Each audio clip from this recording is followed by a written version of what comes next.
1963 was the year Kenya 1963 was the year Kenya gained her independence from Britain after being a colony for more than 40 years. Before the granting of independence, the outgoing colonial government had arranged for a general election in late May that year to choose a government for the future free nation.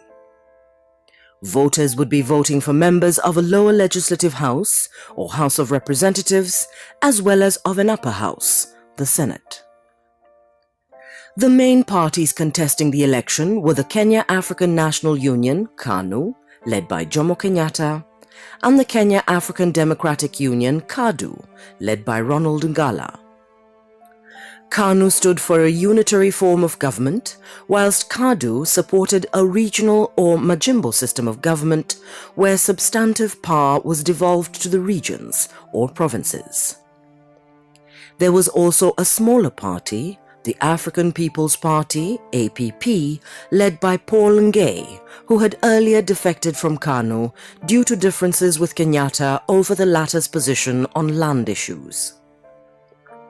KANU emerged victorious, winning 83 of the 124 seats in the House of Representatives, including seats in each of the 7 regions.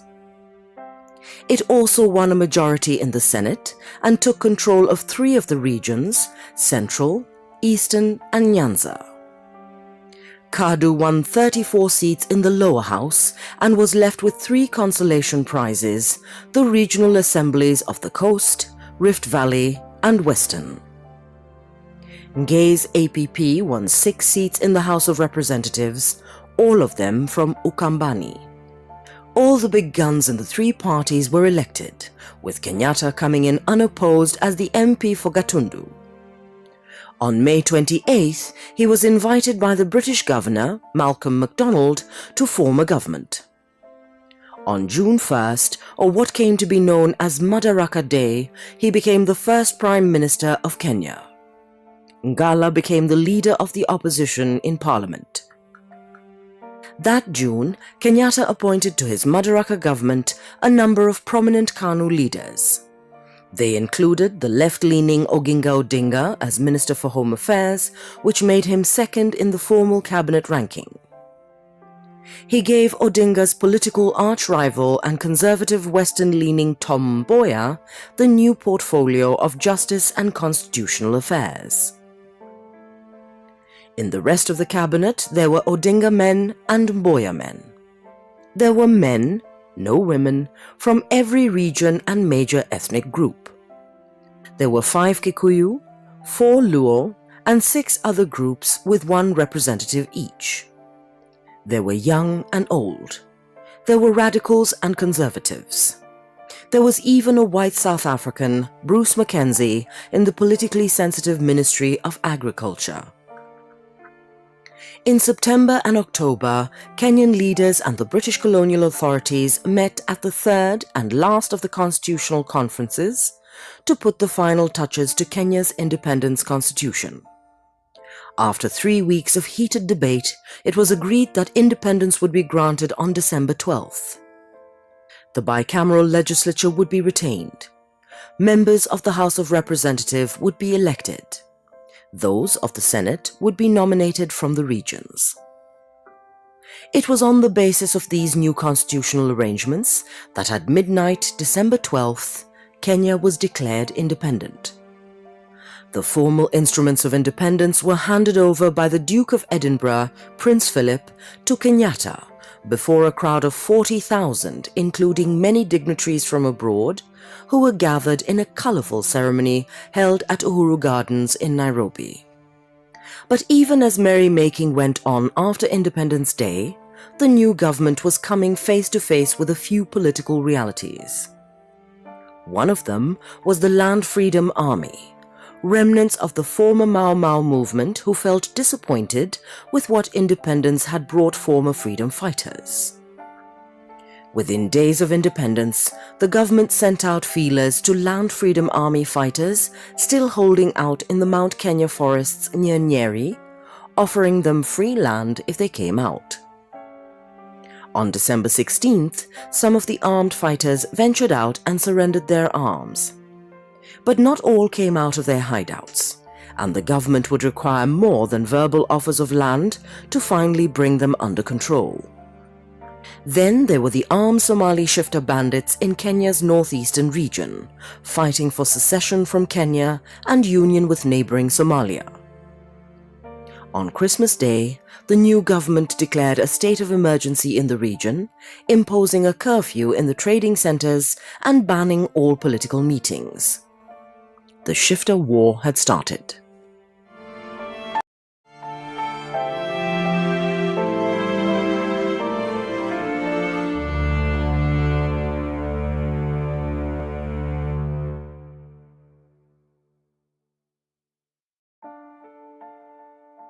"1964 was the year Kenya became a republic after a series of major political developments in the country. They started on January 24th, when there was shooting by some rebellious soldiers at the Kenya Rifles Lanet Barracks near Nakuru. Those responsible were arrested and court-martialed. 5 months later, 16 of the mutineers were found guilty and sent to jail for a total of 197 years. The Lanet Mutiny came even as the shifter war in the northeastern region was assuming worrying proportions. By April, shifter bandits were operating in the coast region. They had killed 4 people, 1 European and 3 Africans, in a raid in South Lamu. The government sent troops to the region in an effort to end the mutiny and quest for secession that the Somali shifter were fighting for. But that year, Prime Minister Jomo Kenyatta and his colleagues in the ruling Kenya African National Union KANU had a more pressing goal to achieve. They wanted Kenya to become a republic and end the last vestiges of the country's colonial heritage. In August, Parliament amended the constitution to replace the British Queen with a president as head of state and to create the office of a vice president. It also whittled down the devolved powers of the regional governments by making them totally dependent on the central government for their finances. That month, KANU Secretary-General Tom Mboya prevailed upon Paul Ngei and other African People's Party MPs to cross over to KANU. There would follow a steady trickle of Kenya African Democratic Union KADU MPs crossing the floor. So well did Mboya's strategy work that on November 10th, Ronald Ngala, KADU's leader, reluctantly announced his party's dissolution. Kenya became a de facto one-party state. In the new government that Kenyatta formed after the constitutional amendments, Oginga Odinga became vice president, and his political arch-rival, Tom Mboya, was appointed Minister for Economic Planning and Development. There were only 2 members of the previous opposition in it: KADU's Daniel Arap Moi, who got the Home Affairs portfolio, and Ngei, who got cooperatives and marketing. Ngala was left out. The rest of the appointments to his cabinet consolidated Kenyatta's hold on power. He had already brought to core ministries a number of trusted Kikuyu leaders. Now, he reorganized his cabinet in a way that gave this group even greater power. He retained James Gishuru at Finance, Julius Kiano at Commerce and Industry, and Charles Njonjo as Attorney General. Kenyatta appointed his brother-in-law, Mbiu Koinange, Minister for Education. He created a new ministry for Defense and Internal Security, to which he appointed his cousin and personal physician, Njoroge Mungai, previously at Health. To work under Mungai would be Bernard Hinga, another Kikuyu, who took over from Sir Richard Catling as Commissioner of Police in December 1964. These ministers would remain the inner core of Kenyatta's government to the very end, ensuring not merely the survival of his presidency, but the eventual growth of a vibrant Kikuyu middle class that would in turn sustain him in power. 1964 was also the year the new government started buying large European settlers' farms, mostly in the Rift Valley region, with a loan from the British government. The farms would later be distributed to many landless people and former freedom fighters, mainly from the central region. It was also the year the government set up the National Youth Service within the Ministry of Labour, then headed by Eliud Ngala Mwendwa. In May that year, the University College of Nairobi replaced the Royal College Nairobi and became affiliated to the University of London. The college's Simeon Ominde and David Wasao became Kenya's first full university professors. 1964 was also the year Kenya began to make a name for herself in international athletics competitions, when at the Olympic Games held in Tokyo, Wilson Kiprugut won a bronze medal in the 800 meters race. With Kiprugut in Tokyo was Kipchoge Keino, who won no medals in his attempts at the 1500 and 5000 meters, but who would go on to become one of the greatest middle distance runners of all time.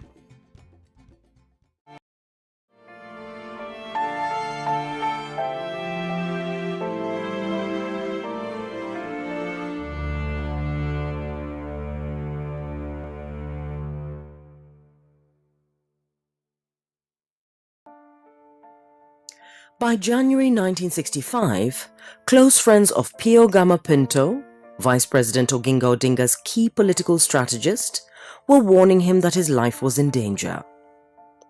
They advised him to lie low or even leave the country altogether for a while. Pinto did leave Nairobi to spend some time in Mombasa in the hope that things would be fine by the time he came back home. He returned to the city on February 23rd. The following morning, he was shot dead by a gunman as he drove out of his driveway at his Westlands home, the first political assassination independent Kenya had witnessed. Pinto had been the most articulate left-leaning member of Odinga's camp. His friends blamed his death on the government of President Jomo Kenyatta, which at the time was busy trying to keep the international Cold War out of Kenyan politics.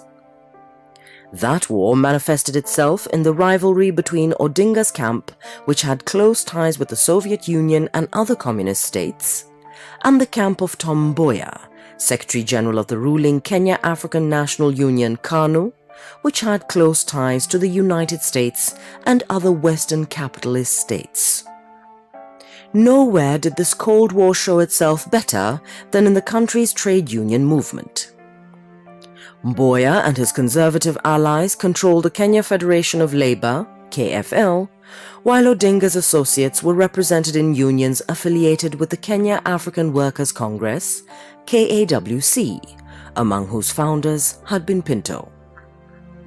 When in June 1965, rival supporters of the two trade union federations clashed in a violent encounter in Nairobi, Kenyatta dissolved both bodies and replaced them with the Central Organization of Trade Unions, COTU, in a move ostensibly meant to bring unity to the movement. Mboya's man, Clement Lubembe, who had headed the KFL, became Secretary General of the new organization.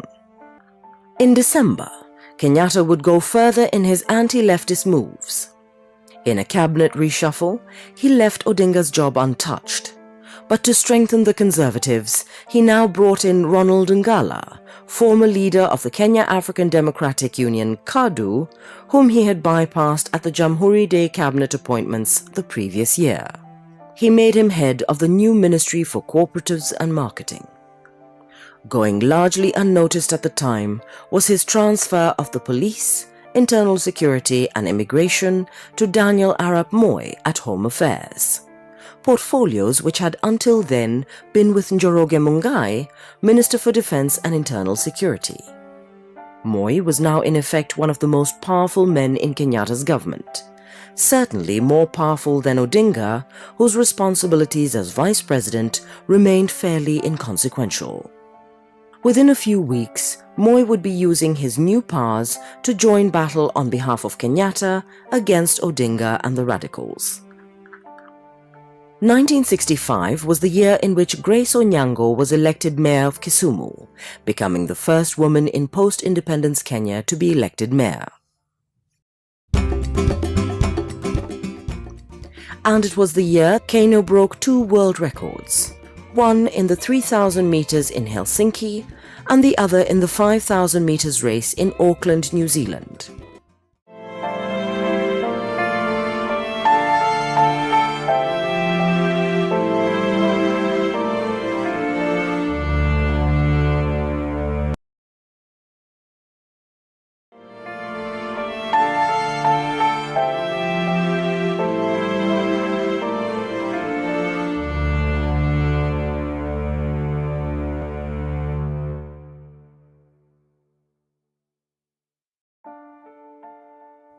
(1966) was the year Vice President Oginga Odinga resigned from the sole ruling party, the Kenya African National Union (KANU), and took up the leadership of the Kenya People's Union (KPU). It all started when KANU Secretary General Tom Mboya, without consulting anyone in the party's national executive except Kenyatta, announced that KANU would hold a full delegates conference at Limuru to elect new party officials, the first such elections since the party's inception in 1961. In the ensuing elections, which Odinga boycotted, Mboya retained his seat as Secretary General, beating his only rival, Masinde Muliro, by 326 to 80 votes. Daniel Arap Moi was elected party vice president for Rift Valley, Ronald Ngala for Coast, Jeremiah Nyaga for Eastern, Eric Kasakala for Western, Mohamud Jubat for Northeastern, Mwai Kibaki for Nairobi, and James Gishuru for Central. On April 14th, Odinga resigned from the government and KANU. Kenyatta later appointed Joseph Murumbi, until then Minister for Foreign Affairs, as the country's new vice president.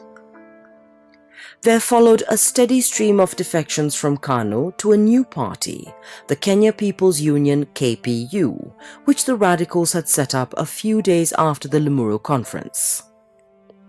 Altogether, 28 MPs and senators defected to the KPU, among them Bildad Kagia and Achieng' Oneko, two of Kenyatta's fellow detainees following the infamous 1952 anti-Mau Mau trial at Kapenguria.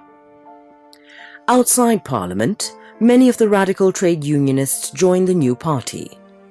They included Dennis Akumu, the Central Organization of Trade Unions' number 2 man, and Ochola Makanyengo, the powerful head of the Kenya Oil and Petroleum Workers Union. On April 26th, Odinga assumed the presidency of the KPU, with Kagia as the party's vice president. More resignations would have followed, but on April 28th, Parliament was recalled from Easter recess and quickly passed an amendment to the Constitution requiring that anyone who resigned from the party on whose ticket he or she was elected to Parliament lost their seat.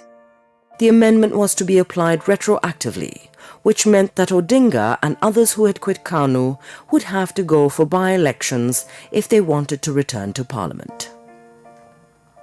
In what came to be known as the Little General Election, there would be contests in only 26 constituencies. In each, it would be a straight fight between KANU and the KPU. Altogether, only 9 KPU candidates, including Odinga, came through. 7 MPs and 2 senators, mostly from Odinga's Luo area in Nyanza province. Both Oneko and Kagia were defeated. Without Kagia and others from outside Nyanza, the tiny KPU opposition now seemed to represent not an ideological position, but a tribal one. Things would get worse for the KPU after Parliament passed an amendment to the Constitution allowing the detention without trial of persons the government deemed a threat to state security. On August 4th, 6 KPU leaders, including Akumu and Makanyengo, were detained. On August 22nd, there was one more detention. Caroline Okello Odongo, American-born wife of Tom Okello Odongo, the KPU MP for Kisumu Rural, became the first woman in independent Kenya to be put under detention. She was Odinga's personal secretary. Outside politics, the big news was the inauguration of the Central Bank of Kenya. Within months of its launch, Kenyatta designated head of the public service, Duncan Degwa, to take over as governor the following year, after the one-year term of World Bank seconded official Leon Barinsky expired. In sports, 1966 was the year Kipchoge Keino won gold at the Commonwealth Games in Kingston, Jamaica, becoming the first man from Africa to run the mile in less than 4 minutes. Keino would in August that year go on to break the world 3,000 meters record in Helsingborg, Sweden.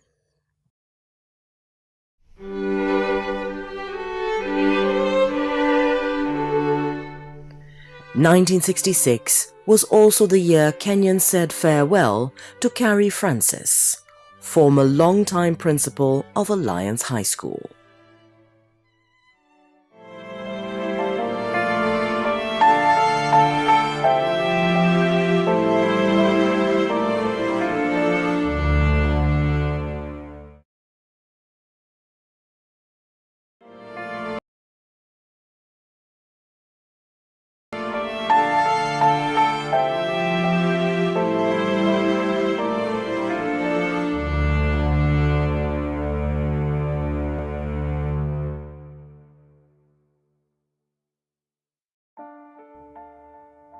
(1967) was the year Daniel Arap Moi became Kenya's third vice president. On January 3rd, President Jomo Kenyatta appointed him to succeed Joseph Murumbi, who had previously given notice of his intention to resign from the vice presidency for what he called personal reasons back in September of 1966. So, Kenyatta had had more than 3 months to make up his mind about a successor to Murumbi. The previous year, with the help of Moi and Tom Mboya, Secretary General of the ruling Kenya African National Union KANU, Kenyatta had succeeded in containing the political challenge of his left-leaning first vice president Oginga Odinga by forcing him out of KANU and the vice presidency. Odinga would later take over the leadership of an opposition party, the Kenya People's Union (KPU), which ended up having only 8 members in parliament. With Odinga safely out of the way, a new rift had developed within KANU. By mid-1967, there had emerged what came to be known as a KANU A and a KANU B. Leading KANU A was Kenyatta's powerful inner circle of Minister of State in the Office of the President, Mbiu Koinange, Defense Minister Njoroge Mungai, and Attorney General Charles Njonjo.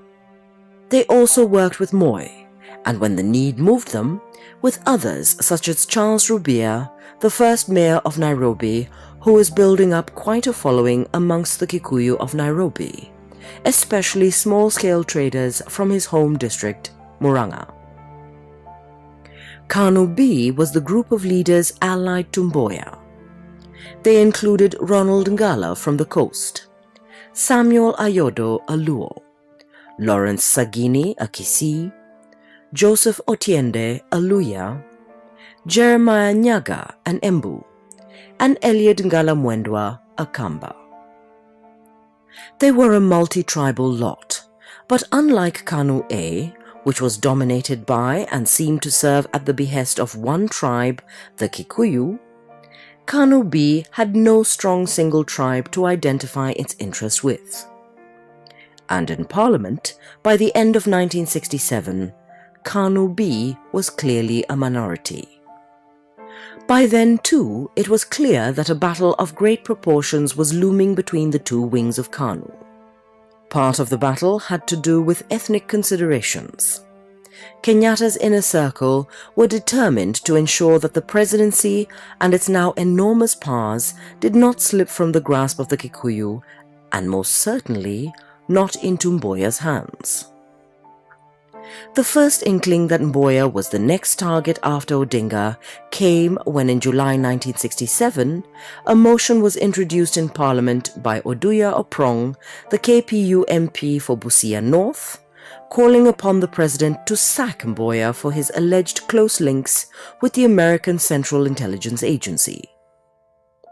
The motion came only a month after the Chinese resident envoy in Nairobi had charged Mboya of being a CIA agent.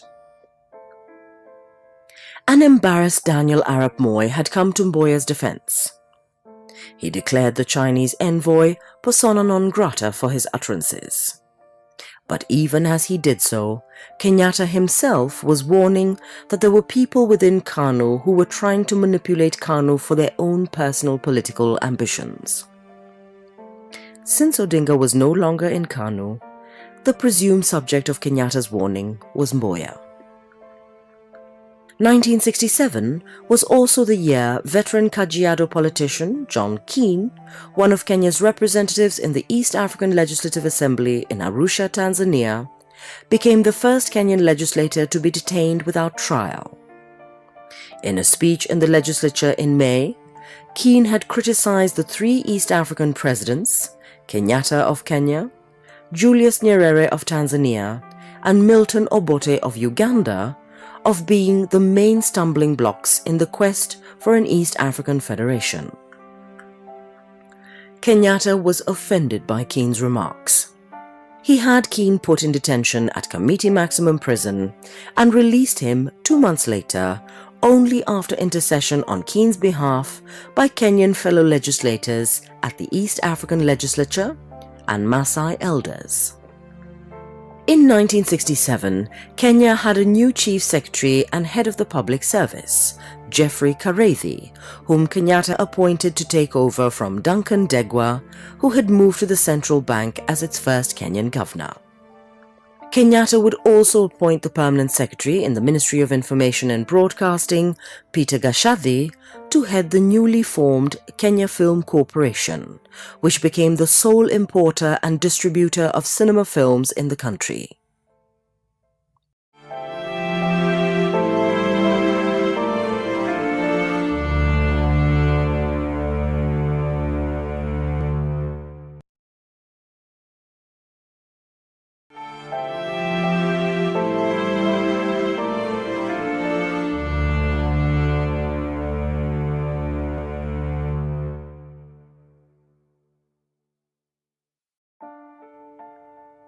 (1968) was the year Kenyan athletes won their first gold medals at the Olympic Games.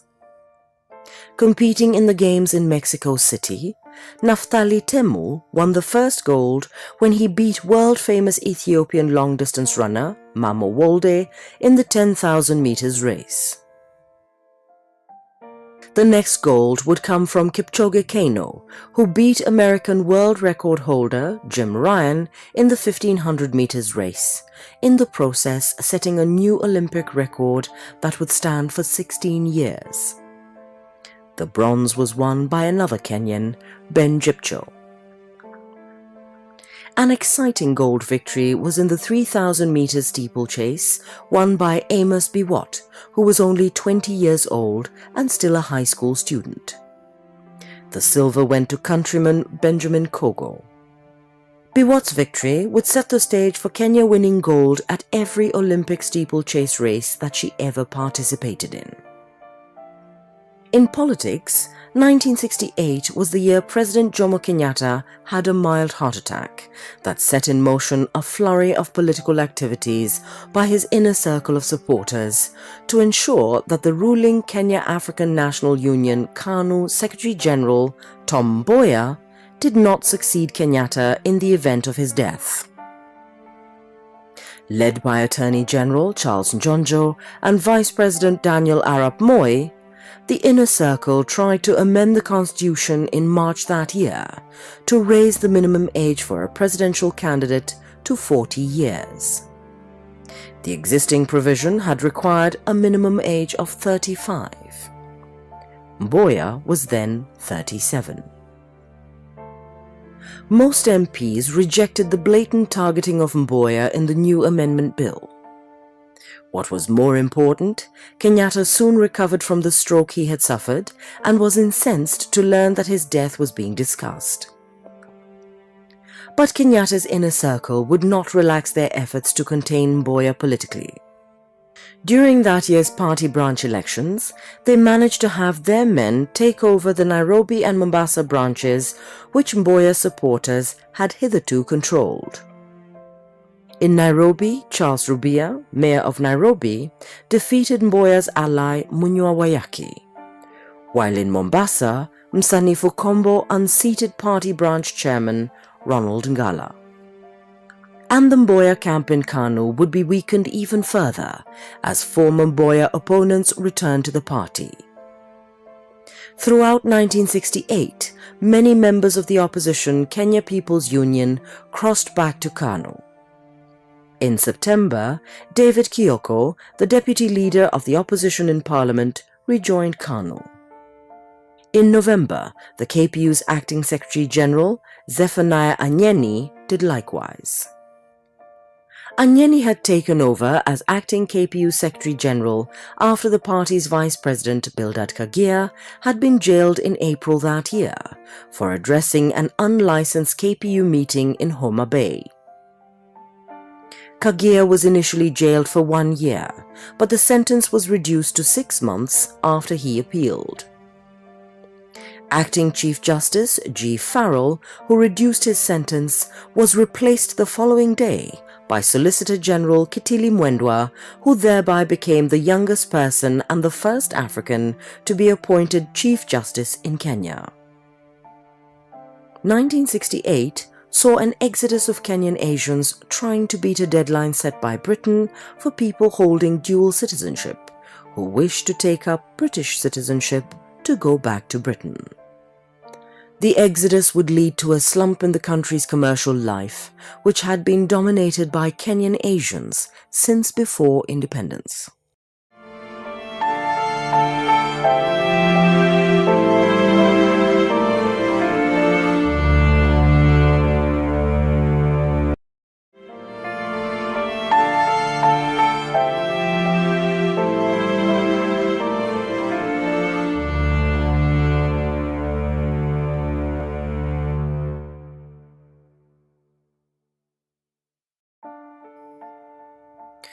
(1969) was the year Kenya African National Union KANU Secretary General Tom Mboya was shot dead by a lone gunman on July 5th as he walked out of a pharmacy on Government Road in Nairobi.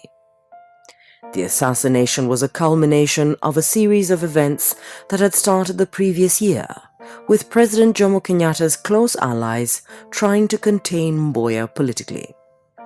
Mboya's murder shook Kenya as nothing had ever done before since independence. Luos blamed it on the government and particularly on Kenyatta's inner circle of Kikuyu allies. Other non-Kikuyu Kenyans were taken aback.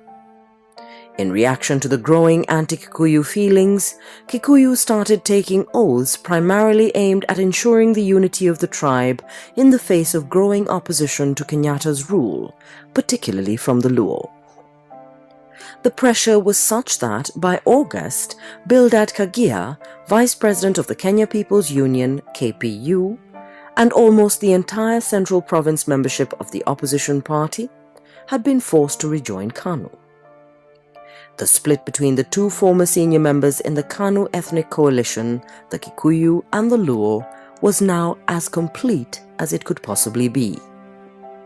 The KPU did not last long after Kagia rejoined KANU. In October, it was banned following a violent anti-Kenyatta demonstration when the president visited Kisumu to open a hospital built with aid from the Soviet Union. A few days later, several of the party's members, including its leader Oginga Odinga and all KPU MPs, among them veteran freedom fighters Achieng' Oneko and J.D. Kali, were detained. Once again, Kenya became a de facto one-party state. It was in a one-party state that Kenyans went to the polls in December in the next general election. In the absence of any other party, KANU party primary elections amounted to the final general election. The primaries saw 77 sitting MPs out of a total of 158, almost fully one half, lose to newcomers. Despite his rejecting the KPU, Bildad Kagea was handsomely defeated in Kandara by Thaddeus Maura, who had defeated him at the Little General Election of 1966. In that general election, Grace Onyango, former mayor of Kisumu, became the first woman to be elected to Parliament as member for Kisumu Town. She had already registered a first when in 1965 she was elected mayor of Kisumu, thereby becoming the first woman in Kenya to be elected a mayor. Kenyatta made some sweeping changes in the new government that he appointed after the 1969 general election. He retained Daniel Arap Moi as Vice President, Charles Njonjo as Attorney General, Bruce Mackenzie as Minister for Agriculture, and Jackson Angaine as Minister for Lands and Settlement, but he made Mwai Kibaki Minister for Finance, moving him from his former Commerce and Industry docket to take over from James Gishuru, whom he moved to the defence portfolio that had been occupied by Njoroge Mungai. He made Mungai Minister for Foreign Affairs.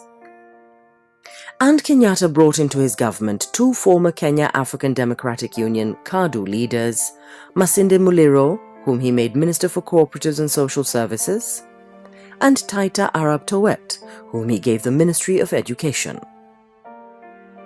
In his new government, there were only two Luo ministers, Odinga's successor as MP for Bondo, William Odongo Omamo, whom he made Minister for Natural Resources, and Gem MP Isaac Omolo Okero, who became Minister for Health.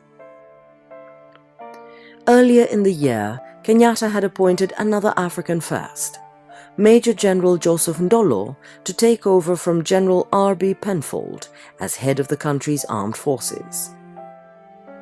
Another first would be the establishment of Firestone Factory in Nairobi as a joint venture with the government for the manufacture of tyres.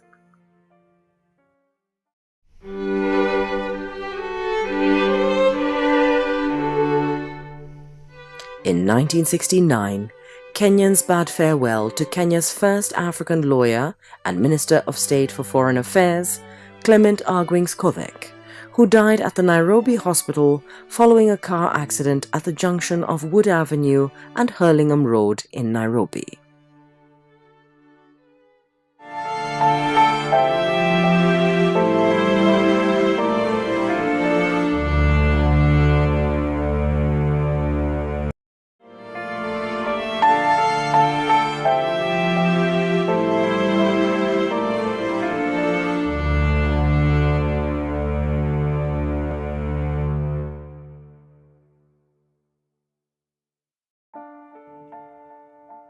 "1970 was the year the University College of Nairobi was made into a full university, the University of Nairobi.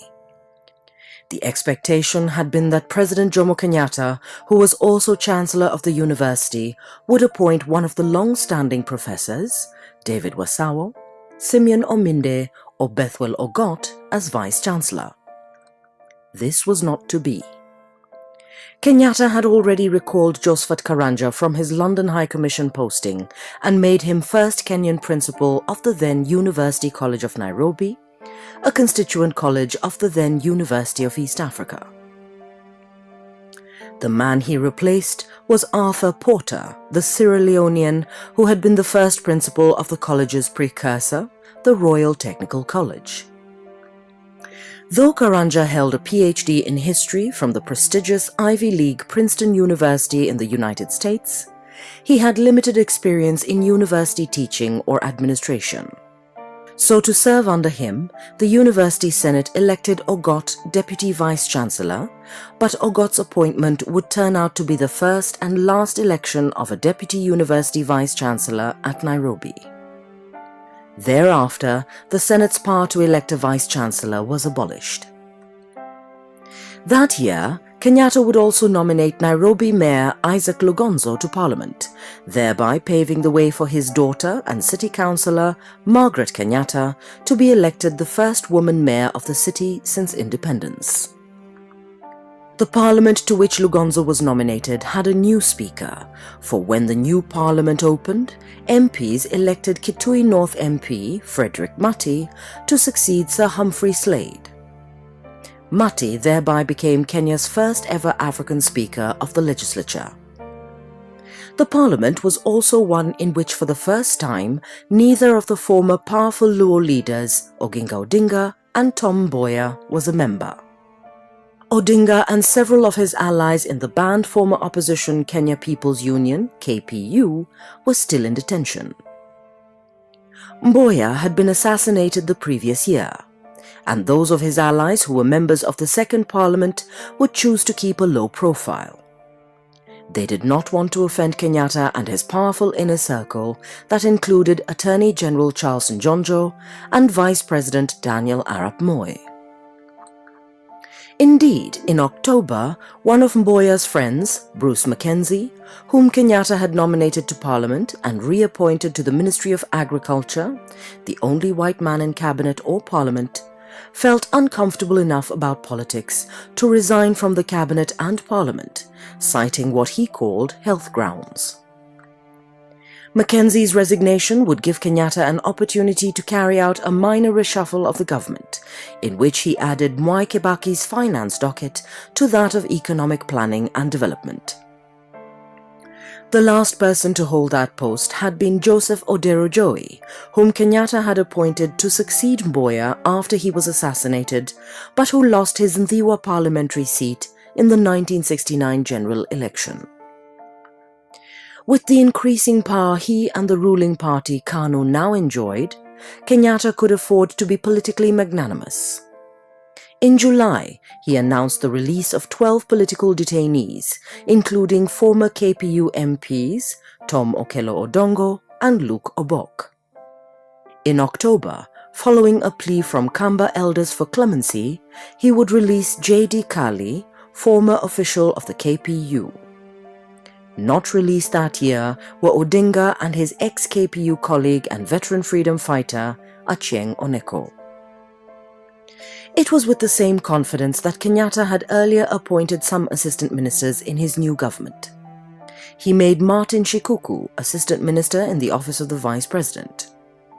John Keane, the fiery Maasai elder who had already been detained by Kenyatta in 1967 for 2 months for anti-government statements, was appointed Assistant Minister for Works.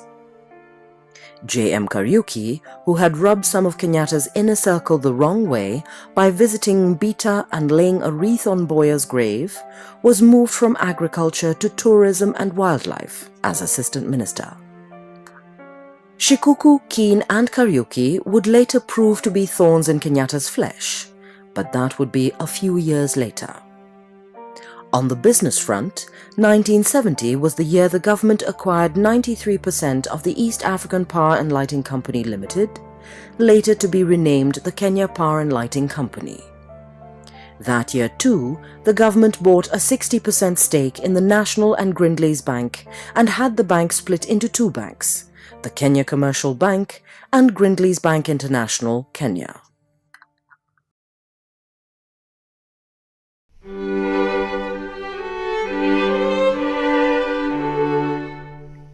(1970) was also the year Kenyans said farewell to Harry Thuku, the veteran freedom fighter and first president of the Kenya African Union, KAU.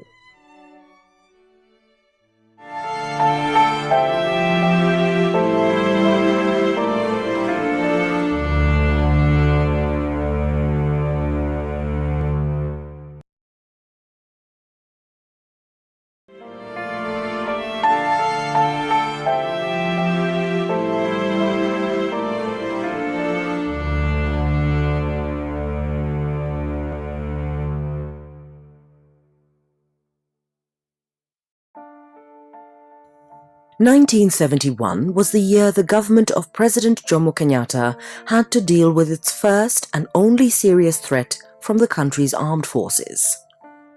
It came shortly after President Milton Obote in neighboring Uganda had been overthrown in a military coup by General Idi Amin in January. Obote had been in Singapore attending a Commonwealth Heads of Government conference when the coup took place. When he arrived in Nairobi, having cut short his attendance at the Commonwealth Conference, the Kenya government would not grant him asylum. He stayed with an old friend, Chief Justice Kitili Mwendwa, for a couple of days, before moving on to Tanzania and finally to Zambia, where President Kenneth Kaunda granted him asylum. The immediate impact of Amin's coup on Kenya was the government's sudden shift of attention to security and military matters. In March, Kenyatta released from detention Oginga Odinga, former leader of the banned opposition Kenya People's Union KPU. But on May 31st, 12 former KPU members were arraigned in a Nairobi court and pleaded guilty to a charge of sedition.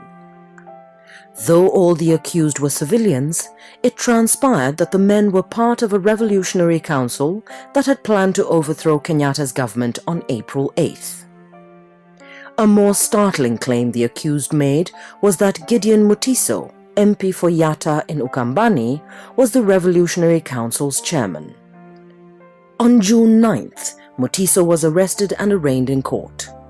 He too pleaded guilty, and his confession that the prosecutor later read out in court contained even more startling revelations. According to Mutiso, the Chief of Defence Staff, Major General Joseph Ndolo, a fellow Kamba, not only knew about the conspiracy, but even supported the idea of overthrowing the Kenyatta government. There were public processions all over the country carrying placards condemning the conspirators. On June 7th, the original 12 conspirators were given 11.5-year jail terms each. On June 24th, Mutiso was jailed for 9.5 years. On July 1st, Major General Joseph Ndolo resigned. Kenyatta replaced him with Brigadier General Jackson Mulinge, whom he later promoted to Major General. But a few weeks later, he also abolished Ndolo's old post of Chief of Defence Staff, as well as disbanded the Defence Headquarters, through which the Chief of Defence Staff had exercised his control over the Army, Navy and Air Force. The bad news for the Kamba community did not end with Ndolo being forced out of the army. Chief Justice Kitili Mwendwa's name had come up obliquely in the confession of one of the 12 accused during the first sedition trial. At the June 27th rally at Uhuru Park, Nairobi, placards were seen calling for his resignation. Shortly after Mutiso named Ndolo in his confession, a former Kenya Air Force pilot, Frederick Omondi, was brought to the same acting senior resident magistrate, S.K. Sachdeva, who had heard the previous sedition cases. He confessed to a conspiracy to topple Kenyatta's government. He too named Ndolo, but in addition, he mentioned Kitili Mwendwa in a scheme he claimed also involved former President Obote of Uganda. Mwendwa resigned on July 7th. A few days after his resignation, Kenyatta appointed Justice James Wicks, one of the judges seconded by Britain to the Kenya judiciary, as new Chief Justice. Nearly 2 decades would pass before another Kenyan African would be appointed Chief Justice. 2 months later, Kenyatta would let Odinga rejoin the ruling party KANU, but he rejected Odinga's pleas for the release of veteran freedom fighter Achieng' Oneko and other former KPU politicians who had been detained when the opposition party was banned in 1969. 1971 was also the year Kenyatta gave out 28,000 acres of forest land to 2,430 Kikuyu families in Njoro, Rift Valley Province, in line with government policy of providing the landless with a permanent place to settle. And in sports, it was the year Peter Shiyuka, with co-driver David Damo, and Ithuku, with co-driver Njuguna, became the first Africans to finish the Safari Rally.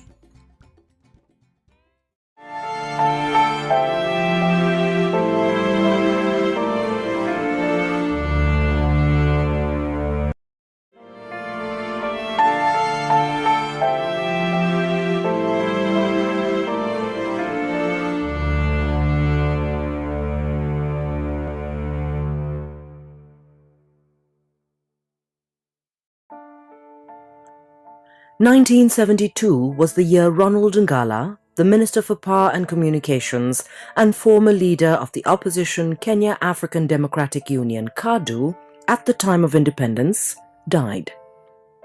Ngala died on Christmas Day after a car accident near Konza on the Nairobi-Mombasa road. Almost immediately after his death, rumors started doing the rounds that the accident that killed him was not an accident at all. There were those, especially at the coast, who believed that Ngala's death had something to do with the Kenyatta government. There were calls for a public inquest, with some politicians and trade union leaders allied to Ngala even demanding that a reputable and distinguished judge from Britain be appointed to head the inquest.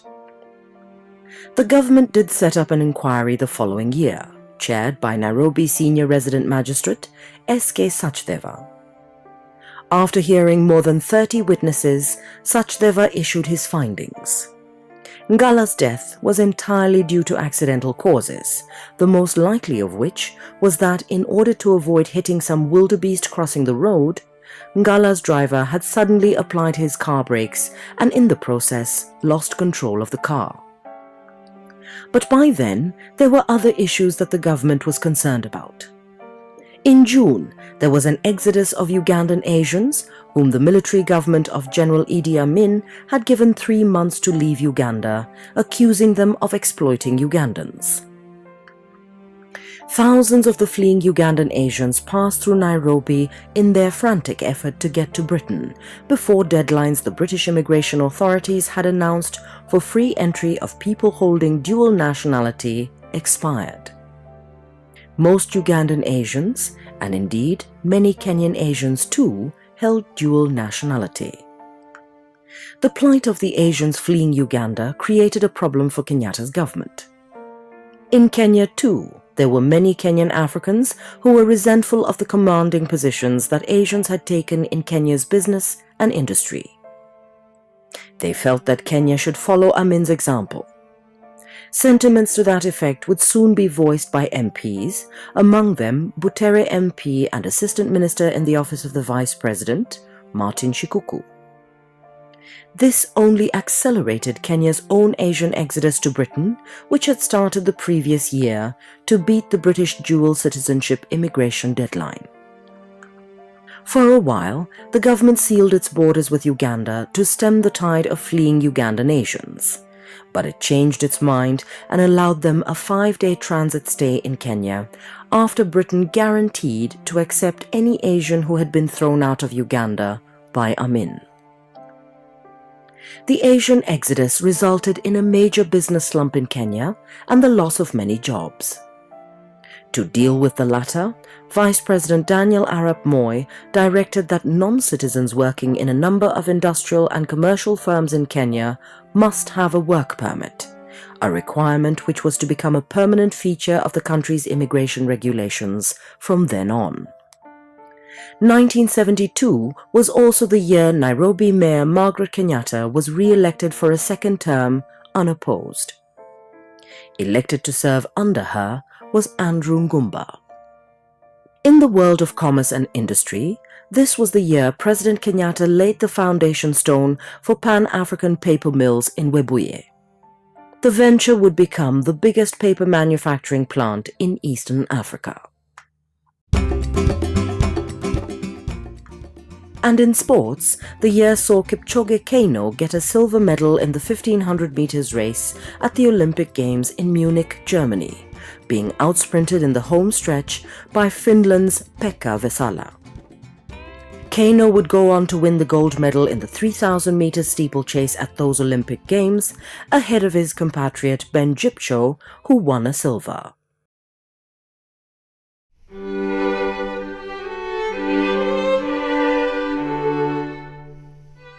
In addition to Ronald Ngala, Kenyans said farewell in 1972 to boxing star John Olu, who died in a road accident, and to famous anthropologist Louis Leakey, whose extensive archaeological excavations had suggested that Kenya was the cradle of mankind.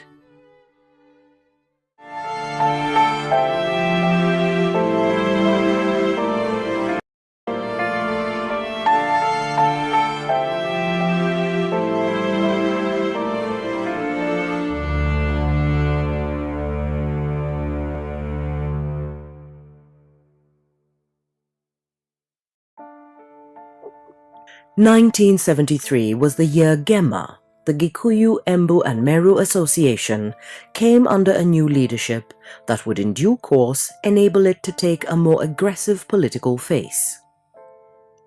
Formed in 1971 to look after the social, cultural and economic interests of members of the three major communities that live around Mount Kenya, it now began to serve a political purpose, that of defending the government of President Jomo Kenyatta and the political power that the Kikuyu in particular, and to a lesser extent, the Embu and Meru wielded in Kenya through him. Gema's first senior office bearers were prominent politicians. Local government minister Julius Kiano was chairman. Finance, Economic Planning and Development Minister Mwai Kibaki was treasurer. Information and Broadcasting Minister Jeremiah Nyaga, Lands and Settlement Minister Jackson Angaine, and Agriculture Assistant Minister Maina Wanjigi were founder members. Kenyatta himself was Gema's patron. In early 1973, however, all the politicians in the organization's leadership stepped aside or were replaced at elections by a new team, some of whom were prominent businessmen, among whom were Njenga Karume as chairman, Duncan Ndegwa as vice chairman, and Dixon Kihika Kimani as organizing secretary. Karume was a leading Kiambu businessman who was the biggest distributor of beer and cigarettes in the district. Duncan Ndegwa was governor of the Central Bank of Kenya. Kihika Kimani was a big landowner and one of the founders of the large Ngwataniro Company Limited. At its inception, Ngwataniro had 20,000 shareholders and was capitalized at the then princely sum of 27 million Kenya shillings. The company owned farms in Njoro, Laikipia, Solai, Mount Narok, Nakuru and Elementaita. Within a year of their taking over at Gema, they used their business skills, acumen and muscle to launch Gema Holdings Limited, with an initial capital of 50 million Kenya shillings and broad-based shareholding confined to members of the three Gema communities. 1973 was the year old colonial names disappeared from the country's streets after local government minister Julius Kiano ordered that they be replaced by African names. That's when Delamere Avenue became Kenyatta Avenue. Victoria Street came to be called Tom Mboya Street, and Bazaar Street, Biashara Street. One other colonial relic that went was when President Kenyatta appointed Lieutenant Colonel Dedan Njuguna the country's first African commander of the Kenya Air Force, a post which had until then been occupied by white officers. On the business front, this was the year Kenyan members of the East African Community Workers Union threatened to boycott the handling of goods destined to or from Uganda by road, rail or air transport. This came after Uganda's military ruler General Idi Amin had withdrawn all trading licenses owned by Kenyan Luos in Uganda and threatened to expel them from Uganda, accusing them of having close links to ex-President Milton Obote, whom Amin had overthrown in a coup 2 years earlier. Many Kenyan parliamentarians supported the union's strike threat, and within days, Amin had reversed his position and declared that his government would protect all Kenyans in Uganda. In other areas of business, 1973 was the year construction of the Buruburu estate in Nairobi began with support from the Commonwealth Development Corporation. It was also the year Muthoni Likimani started the first African-owned public relations company in Kenya, Noni's Publicity. Among her first clients would be Seagram's Company, the international distiller whose brands such as Captain Morgan, Chivas Regal, Glenlivet and Martell she had successfully promoted in Kenya. In sports, this was the year Ben Jipcho, the steeplechaser, twice broke the world record for the distance while running in Helsinki, Finland in June. The previous year, Kipchoge had won silver in the steeplechase at the Olympic Games in Munich, Germany, the gold having gone to his compatriot Kipchoge Keino. That year also saw Kenya's Sheka Metha, partnered by Lofty Drews, win the Safari Rally.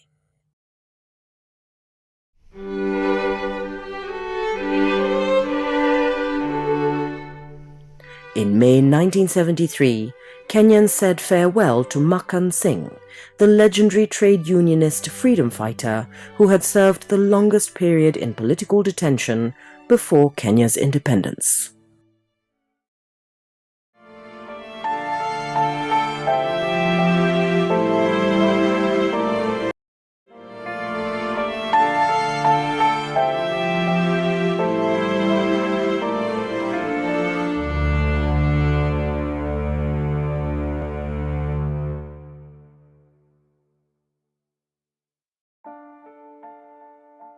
"1974 was the year the veteran freedom fighter and one of the Kapenguria Six, Kungu Karumba, disappeared.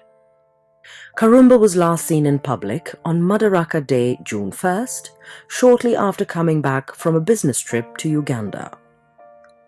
A fortnight later, newspapers reported that he had gone back to Uganda and had mysteriously disappeared there and was presumed dead. With no concrete information about Karumba's disappearance, most Kenyans came to accept the story put out by the Kenya government and newspapers that Karumba had been killed in Uganda by highway robbers or by Ugandan soldiers with whom he was said to have had differences over business matters. His body had reportedly been disposed of by being thrown into the River Nile or into Lake Victoria. Kenyans would never learn any more about Karumba's disappearance. In July, shortly after Karumba's disappearance, the ruling Kenya African National Union KANU Governing Council decreed that only former opposition Kenya People's Union KPU members, now back in KANU, who had been out of detention for more than 3 years, would be allowed to run for that year's general election. This had the effect of locking out most senior ex-KPU leaders from Luoland, including ex-KPU President Oginga Odinga. Odinga and others had been released only in 1972. That's how things stood as Kenyans went to the polls on October 14th. 5 years earlier, the voters had thrown out 50% of sitting MPs. This time they would be even harsher.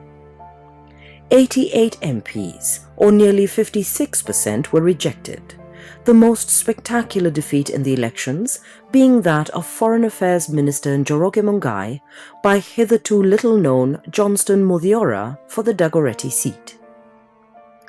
In that general election, 29-year-old Chelagat Mutai was the first Kalenjin woman to vie for parliament. And when she was elected MP for Eldoret North, she became the youngest person in independent Kenya to be elected to parliament. In the new government that President Jomo Kenyatta formed, he retained Daniel Arap Moi as Vice President and Minister for Home Affairs.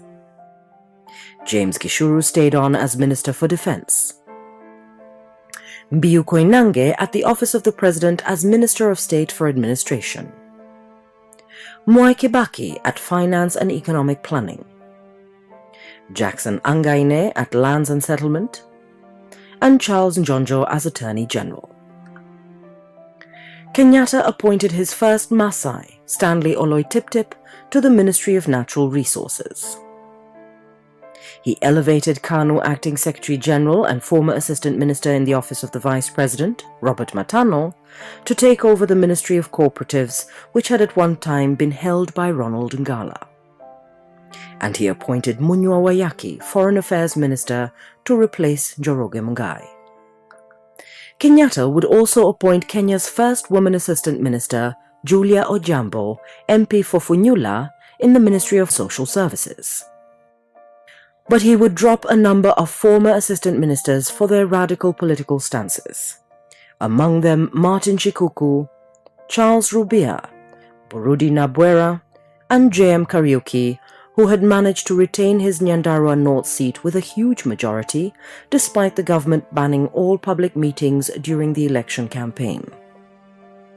The third parliament convened for the first time in December, but after re-electing Frederick Mati as Speaker, it got hopelessly deadlocked over the proposal by backbenchers of Jean-Marie Seroney, the MP for Tinderet, as Mati's deputy.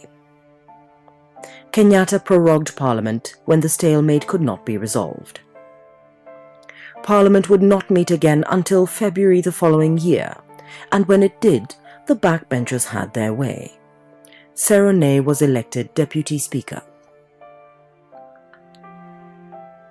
1974 was the year Kenyatta laid the foundation stone for the Western College of Arts and Applied Sciences. The college would later be renamed when it was upgraded to the Masinde Muliro University of Science and Technology. On the industrial front, 1974 was the year the Kamburu Hydroelectric Power Station on the Tana River was commissioned. In sports, the year saw Joginder Singh, partnered by David Doig, win the Safari Rally. It also saw Mary Ondieki, driving with Pamela Onyango, become the first African women to participate in the Safari Rally.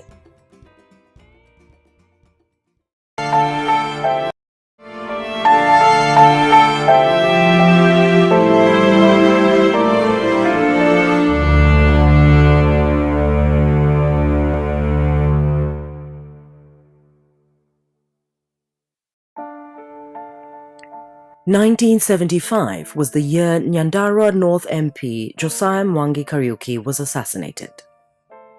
On the morning of March 1st, a bomb exploded at the bus station of the East African Road Services Company, located at Racecourse Road in Nairobi. 27 people were killed, more than 100 were injured. Rumors would start going around the city that J.M. Kariuki was among those who perished in the bomb blast. True, Kariuki was in fact dead, but he hadn't died from injuries caused by a bomb explosion. He had been shot several times at close range and his body left out in the wilds of the Ngong Hills to rot or be eaten by wild animals. News of Kariuki's murder was received with shock throughout the country. At the University of Nairobi, students rioted. In March, Parliament set up a select committee of 15, chaired by Bungoma East MP Elijah Mwangale, to investigate Kariuki's murder. Throughout April, May and June, the committee would hear evidence from witnesses.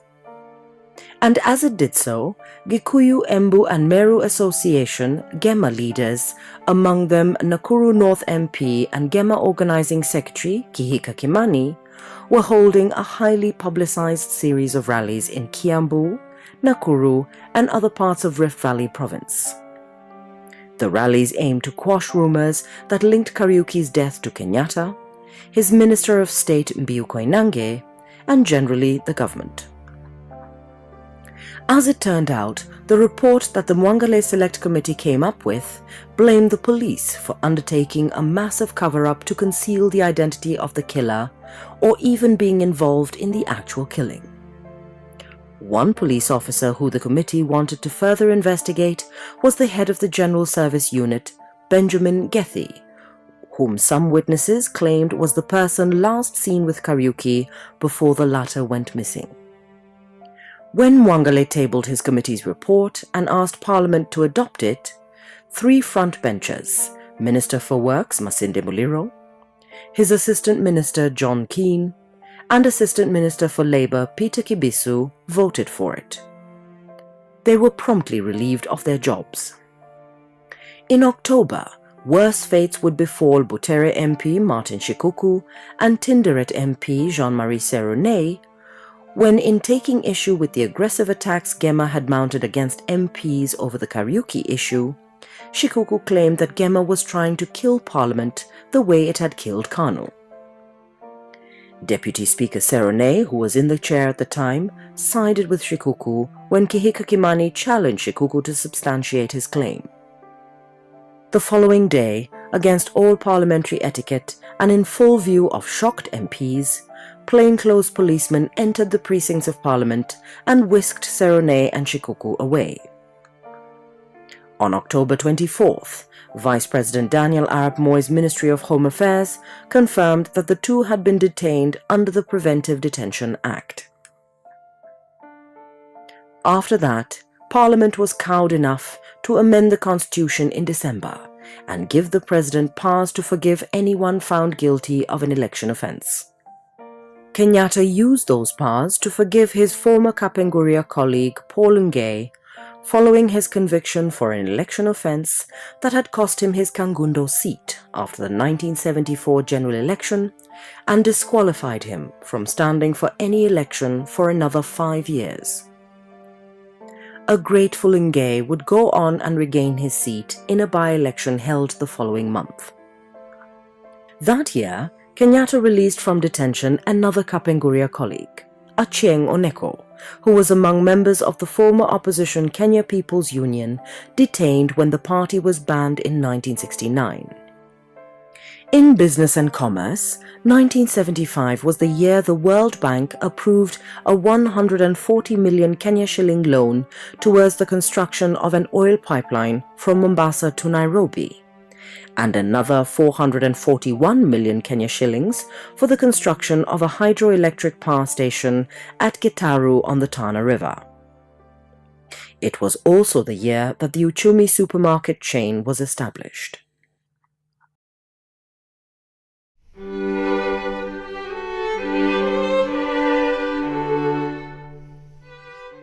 Besides J.M. Kariuki, Kenyans said farewell that year to Elizabeth Mwenda, former president of Maendeleo ya Wanawake, who died at the Aga Khan Hospital in Nairobi, and Dagoretti MP Johnston Muthiora, who died while visiting India.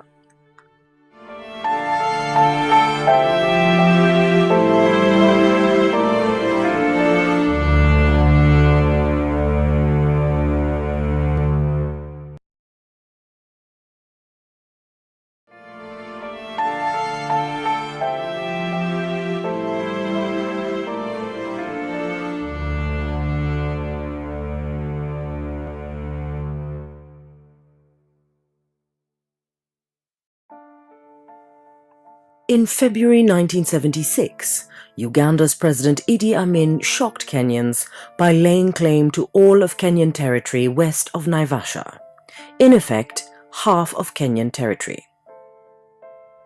According to Amin, the territory had been part of Uganda before 1927, when the British ruled what is today Kenya and Uganda as one territory, and had been unfairly incorporated into Kenya after the partition. In March, anti-Amin rallies were held throughout Kenya. Some were organized by the government, but many were spontaneous. The following month, the Kenya government began a quiet and unannounced blockade of essential fuel and other goods bound for Uganda. But even as the blockade was on, an Air France Airbus was hijacked in Athens, Greece, by a group of Palestinians and pro-Palestinian commandos. From Athens, the plane flew to Libya, and from Libya all the way to Entebbe. Aboard the Airbus were 250 hostages, close to 100 of whom were Israelis or people of Jewish descent. On the morning of July 4th, Israeli commandos landed at Entebbe airport, shot dead all the hijackers and 20 of Amin's soldiers, and rescued all but 2 of the hostages. On their way back from Entebbe, Israeli transport planes carrying the rescued hostages and the team of 200 or so who had carried out the daring raid stopped at Nairobi to refuel and to have some of the hostages treated in Nairobi hospitals. This stopover convinced Amin that Kenya had been in the know about the Entebbe raid and vowed Uganda would avenge herself for it. Within days, Uganda had cut off electric supplies to Kenya from the Jinja hydroelectric power station. The feud between the two nations was eventually referred to the Organization of African States, where a peace accord was negotiated and signed in August. Uganda agreed, amongst other things, to put an end to hostile propaganda against Kenya. On her part, Kenya agreed to let Ugandan goods move freely through her territory. 1976 was the year Attorney General Charles Njonjo blocked an attempt by Gikuyu, Embu and Meru Association Gema leaders to change the constitution, so as to bar Vice President Daniel Arap Moi from automatically succeeding President Jomo Kenyatta in case the latter died. Of late, Kenyatta had looked somewhat frail, and Gema leaders were determined that his successor be someone from among their own communities. Gema's position had been stated at a meeting in Nakuru in September, addressed by Gema chairman and nominated MP Njenga Karume, Gema organizing secretary and MP for Nakuru North, Kihika Kimani, and former Minister for Foreign Affairs, Njoroge Mungai. Almost immediately after the meeting, Attorney General Charles Njonjo, a close ally of Vice President Daniel Arap Moi, issued a statement warning that it was a crime tantamount to treason and therefore punishable by death to contemplate the president's death. There followed protests from Gema leaders about Njonjo's threat, but on October 11th, a cabinet meeting held in Nakuru and chaired by Kenyatta, but not attended by Njonjo, upheld Njonjo's ruling and warned proponents of the constitutional change to desist forthwith from making any more public statements on the matter. For the following few months, Gema would adopt a low profile regarding Kenyatta's succession. On the business front, 1976 was the year the East African Railways Corporation broke up after Tanzania announced it would set up its own railway system. It was also the year the Kenya government signed an agreement with a Japanese firm to construct a new bridge at Nyali to connect Mombasa Island to the north coast. In international affairs, 1976 was the year the United Nations Council for Trade and Development, UNCTAD, held its fourth session in Nairobi, addressed by the UN Secretary-General, Kurt Waldheim, and US Secretary of State, Henry Kissinger. That year, too, Margaret Kenyatta was appointed Kenya's first permanent representative to the United Nations Environment Programme, UNEP, which is headquartered in Nairobi. In sports, 1976 was the year Kenya and many other African countries boycotted the Olympic Games in Montreal, Canada, to protest New Zealand's participation, because New Zealand maintains sporting relations with apartheid South Africa. It was the year Brazilian soccer legend Pelé visited Kenya to meet fans, and the year Joginder Singh, partnered by David Doig, won the Safari Rally.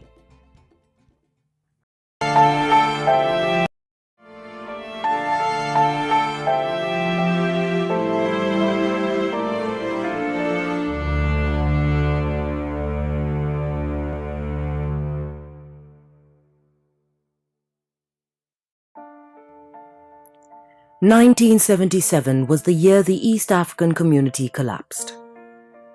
The last gasp came in January, when the debt-ridden East African Airways halted flights due to non-remittance of money by Tanzania and Uganda to the airline's headquarters in Nairobi. Kenya refused to keep the airline flying and instead set up its own national airline, Kenya Airways. Within days, Tanzania closed her border with Kenya and impounded more than 200 million Kenya shillings worth of Kenyan vehicles, aircraft and goods. It would later pull out of the East African Harbours Corporation and set up its own harbours operations. Tanzania's closure of the border prompted Kenya to pull out of the remaining common services. By May, all community services had ground to a halt, as all member states failed to remit funds to the community headquarters in Arusha. On May 31st, Kenya recalled all her staff working at the headquarters and community corporation offices situated in Tanzania and Uganda. In July, President Jomo Kenyatta recalled Robert Ouko, the East African Minister for Common Market and Economic Affairs, nominated him to the Kenya Parliament and appointed him to the cabinet as Minister in charge of East African Community Services. Oko's new job would be to look after Kenya's interests during the process of dismantling the community and sharing out its assets and liabilities. With the community gone, Kenyans now turned to local political matters, the most important of which was the bitter power struggle going on amongst the country's leaders about a successor to President Jomo Kenyatta who was ailing. The previous year, the cabinet had stopped public campaigns by the Gikuyu, Embu and Meru Association (GEMA) to amend the constitution to bar a vice president from automatically succeeding a president in the event of the latter's death. But the presidential succession issue would become the big factor in the campaigns for control of the ruling party, the Kenya African National Union (KANU), especially after KANU Acting Secretary General Robert Matano announced that national party elections would begin that year and culminate in a delegates' conference to elect a new national executive in April. From the beginning, the elections were seen as a clash between the two major camps in the ruling party. Those wanting a change in the constitution to bar Vice President Moi from automatically succeeding Kenyatta in the event of his death, and those for a status quo in the constitutional provisions for presidential succession. The Change the Constitution group was led by former Dagoretti MP and former Minister for Foreign Affairs Njoroge Muigai, while Moi led the camp of the incumbents. As it turned out, the battle did not materialize. On April 2nd, the eve of the party elections, and with thousands of delegates already converged in Nairobi from all quarters of the country, Matano made the surprise announcement that due to what he called unavoidable circumstances, beyond our control, there would be no elections. He did not explain the unavoidable circumstances, but speculation had it that Kenyatta, who was expected to come from Nakuru to chair the conference, was not feeling well. 1977 was also the year 3 MPs got into trouble with Kenyatta's government. In February, Makuyu MP Jesse Gashago and Embakasi MP Godfrey Muhuri Mushiri got jailed after being found guilty of stealing nearly 500 bags of coffee in transit from Uganda to Mombasa, in a case that many observers considered political. In July, Kitutu East MP George Anyona was detained after claiming in Parliament that Attorney General Charles Njonjo and the Minister for Power and Communications, Isaac Omolo Okero, were involved in some fiddle over a tender to supply equipment to Kenya Railways Corporation. Anyona would not be the only person detained that year. On December 31st, novelist and Nairobi University literature lecturer Ngugi wa Thiong'o was detained following the staging in Limuru of a play that the government thought was an attempt to stir up animosity between various sections of the Kikuyu community on the basis of their respective roles during the Mau Mau Rebellion. In business, 1977 was the year General Motors of the United States began motor vehicle assembly in Nairobi, in partnership with the government. And in sports, Sweden's Björn Voldegard won the year's Safari Rally, which saw only 12, the so-called Dirty Dozen cars, finish out of 68 starters. –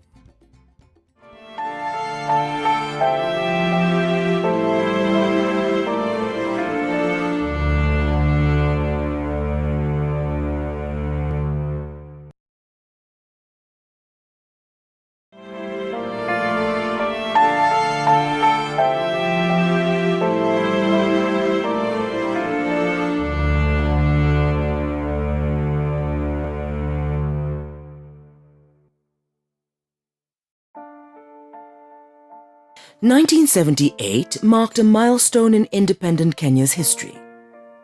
It was the year the country's founding president Jomo Kenyatta died and his vice president Daniel Arap Moi succeeded him. Kenyatta died in his sleep on Tuesday, August 22nd at State House, Mombasa. He had been in a cheerful mood the previous week when he posed for a family photograph at that year's traditional family reunion set to mark the day he had been released from detention by the British colonial authorities back in 1960. Everyone had looked jovial and happy. Though he had been ill for some time, no one suspected Kenyatta would die so soon. Moi was sworn in the same day at State House, Nairobi as interim president, in accordance with the Constitution's provisions for presidential succession. In his first pronouncement as acting president, Moi vowed to follow in the nyayo, or footsteps, of his predecessor. His first task as president would be to preside over the funeral arrangements for the late president. There were 10 days of mourning during which Kenyatta lay in state at State House, Nairobi. On 31st August, Kenyatta was laid to rest on the grounds of Parliament in a funeral ceremony that was attended by his family, Kenyan leaders, and dozens of dignitaries from foreign countries. On September 23rd, Moi was unanimously nominated for the post of president of the ruling party KANU. In a one-party state, it meant that he would be the only person eligible to vie for the post of president in the presidential election that was called for on October 6th. Moi chose Mwai Kibaki, Minister for Finance, as his vice president. The two were sworn in at Uhuru Park on October 14th. And in the cabinet that he formed after his being sworn in, he retained everyone who had been in the cabinet that Kenyatta had left. Kibaki went on to be elected KANU vice president in the national elections that the ruling party held on October 28th, the first national elections the party had held since 1966, when the party's vice president Oginga Odinga quit to take up the leadership of an opposition party, the Kenya People's Union. Kibaki beat his only rival for the seat, veteran Embu leader Jeremiah Nyaga, by 1,191 to 390 votes. The KANU elections were the final ritual in Moi's accession to power. Delegation after delegation of leaders, including those who had opposed his ascendancy to the presidency, now trooped to Kabarak, the equivalent of Kenyatta's Gatundu home, to declare their allegiance. On Jamhuri Day that year, Moi released from detention all who had been detained by Kenyatta. They included former Deputy Speaker of Parliament, Jean-Marie Seroney, former MPs, Martin Shikuku, George Anyona, and Koigi Wawamwere, as well as the novelist and Nairobi University lecturer, Ngugi wa Thiong'o. But 1978 was also the year a team of Nairobi University doctors, led by Professor Nelson Awori, performed Black Africa's first kidney transplant at Kenyatta National Hospital. It was the year the Tana River Development Authority, TARDA, came into being. The year also saw the establishment of Kenya Post and Telecommunications Corporation, following the collapse of the East African Community, under which the former East African Post and Telecommunications had operated.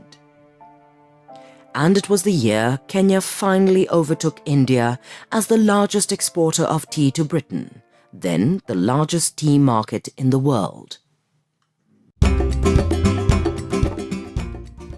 In sports, it was the year the indefatigable long-distance runner, Henry Rono, broke 4 world records in a spell of 3 months.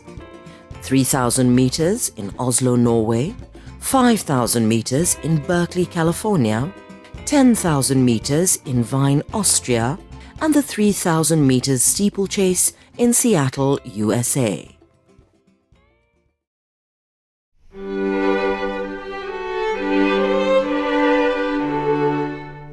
In 1978, in addition to their first president, Kenyans said goodbye in May that year to Kenyatta's former Minister for Agriculture, Bruce Mackenzie, who died in a plane crash at Wilson Airport, Nairobi, and to former freedom fighter www. Awori.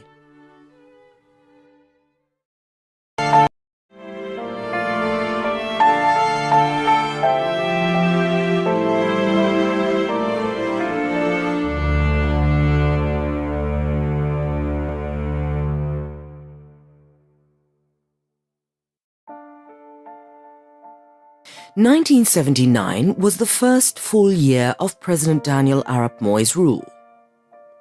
It was a year in which Moi tried to let it be known, both at home and internationally, that Kenya had a new leader.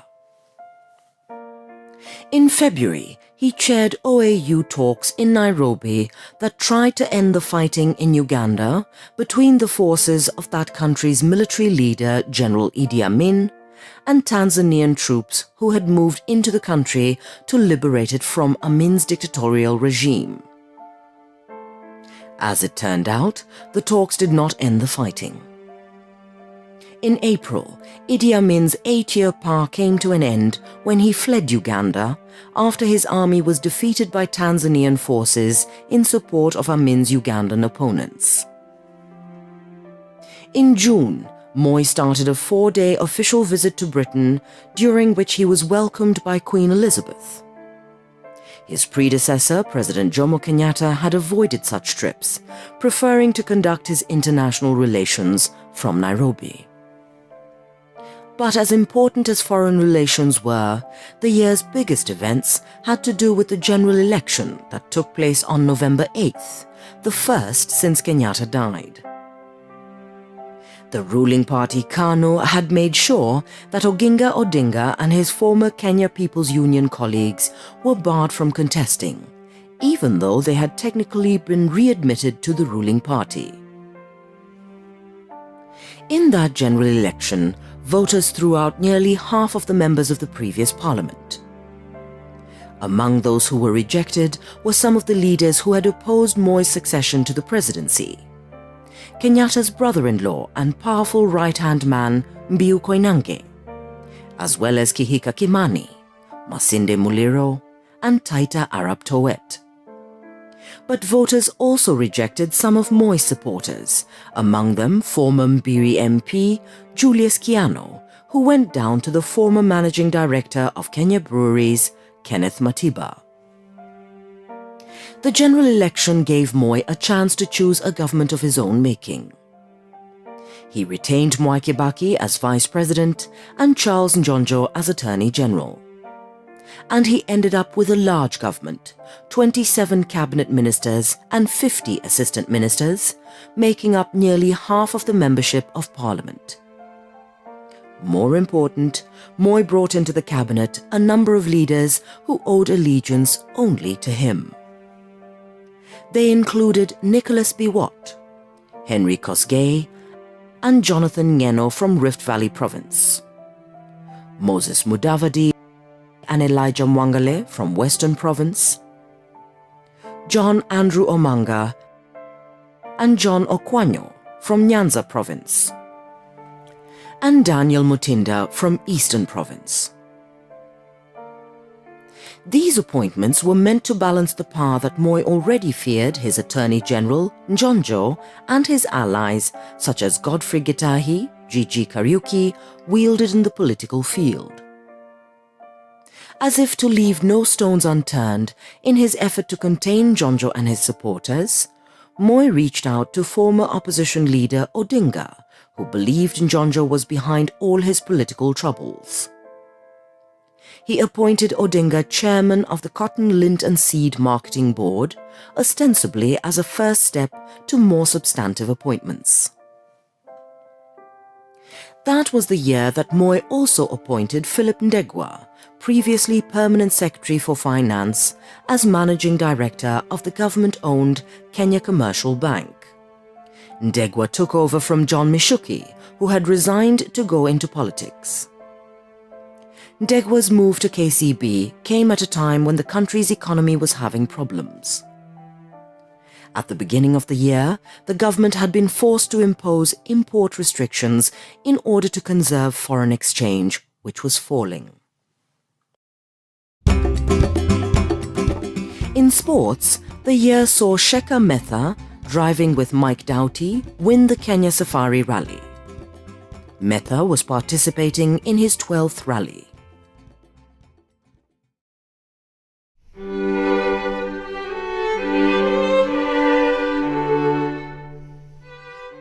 In 1979, Kenyans said farewell to famous and popular VOK radio announcer Job Isaac Mwamto.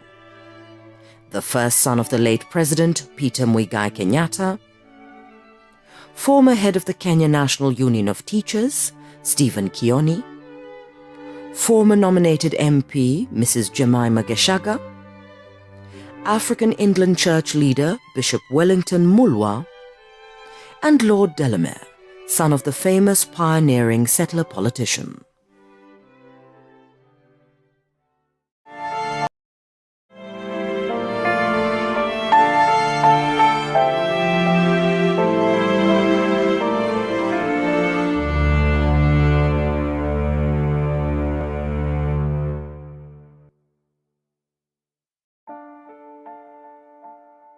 (1980) was the year Charles Njonjo, until then Kenya's powerful Attorney General, took a plunge into elective politics. In April, he prevailed upon Amos Ng'ang'a, MP for Kikuyu, to step down in his favour, receiving a substantial sum of money as compensation for his generosity. In the ensuing by-election, Njonjo was elected unopposed. President Daniel Arap Moi let Njonjo sit on Parliament's backbenches for a while before appointing him Minister for Home and Constitutional Affairs. That position placed Njonjo second in rank to Vice President Mwai Kibaki, a fellow Central Province leader. To replace Njonjo as Attorney General, Moi appointed James Karugu, another Central Province man who as Deputy Public Prosecutor had been Njonjo's deputy for many years. As if to balance the ethnic equation in his government, Moi brought into his cabinet Peter Olo Aringo, MP for Alego in Nyanza Province, as Minister for Information. Unlike his fellow Luos in cabinet, Foreign Affairs Minister Robert Ouko and Commerce Minister John Okwanyo, Aringo was known to be close to former Kenya People's Union leader Oginga Odinga, who had been barred by the ruling party KANU from vying for parliament in the previous year's general election. Aringo's appointment was seen as a sign that Moi wanted to find an accommodation with Odinga's vast following in Luoland. He hoped Luo support would help him cope with challenges that he was already feeling from Central Province leaders, especially Njonjo's supporters. Moi had already appointed Odinga chairman of the Cotton Linton Seed Marketing Board as part of an orchestration of gradual steps intended to eventually lead to Odinga's re-entering Parliament. In the meantime, Moi had to attend to a number of important international issues. He played host to Pope John Paul II, who visited Kenya in May as part of an East African tour that included Uganda, where his host was the new president, Godfrey Binaisa. 1980 was the year Kisumu Molasses Plant was set up by the Madhvani Group to produce vehicle fuel from molasses collected from nearby sugar factories. It was the year that Maendeleo House, the headquarters of the grassroots women's organization, Maendeleo ya Wanawake, was officially opened by Moi. And it was also the year that a woman, Dr. Michere Mugo, was first elected Dean in the Faculty of Arts of the University of Nairobi. Another first that year was the release in September of the first full-length professional movie by a Kenyan producer, The Rise and Fall of Idi Amin by Sharad Patel, with Joseph Olita, an Amin lookalike, in the lead role.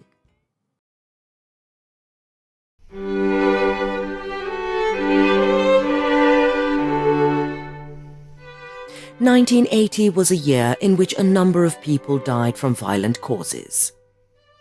It started with the murder in January of internationally famous conservationist Joy Adams in Meru National Park.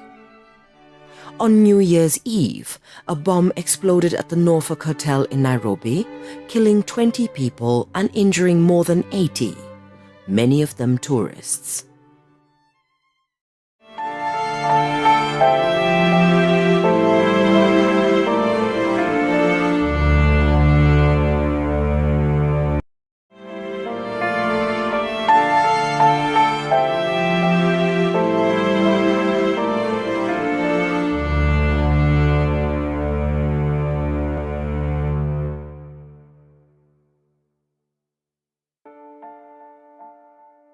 (1981) was the year that the first signs of opposition to President Daniel Arap Moi's rule came out in the open.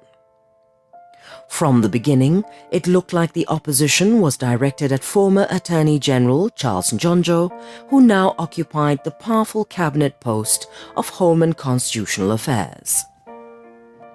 In March, former opposition leader Oginga Odinga was barred by the ruling party KANU from vying in a by-election for the Bondo parliamentary seat after Hezekiah Ougo had vacated it in his favour. That was after Njonjo had hit out at Odinga for claiming he found Moi an easier person to work for than former President Jomo Kenyatta because Kenyatta was, according to Odinga, a land grabber. Moi was forced to disown Odinga and support Njonjo.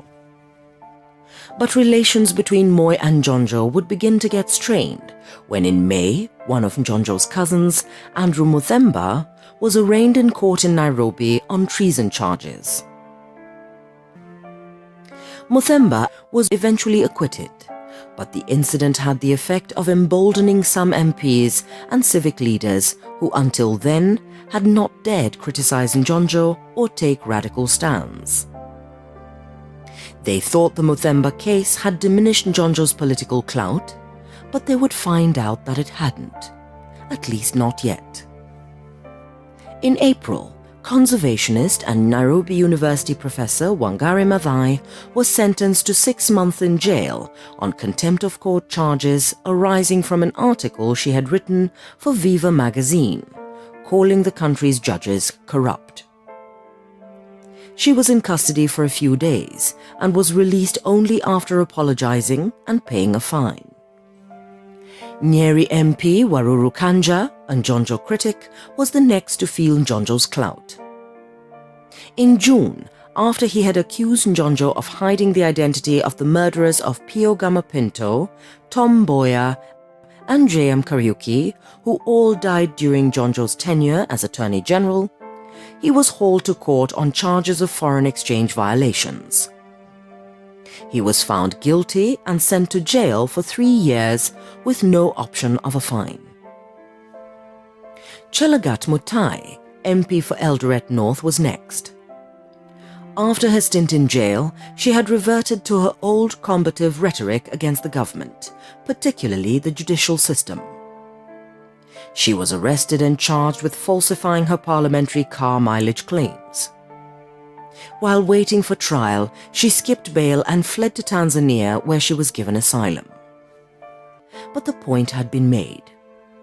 Njonjo was still very much a power to reckon with. 1981 was the year the International Press Institute held its annual meeting in March at Kenyatta International Conference Center in Nairobi. It was supposed to be a gesture of appreciation for the state of press freedom in Kenya.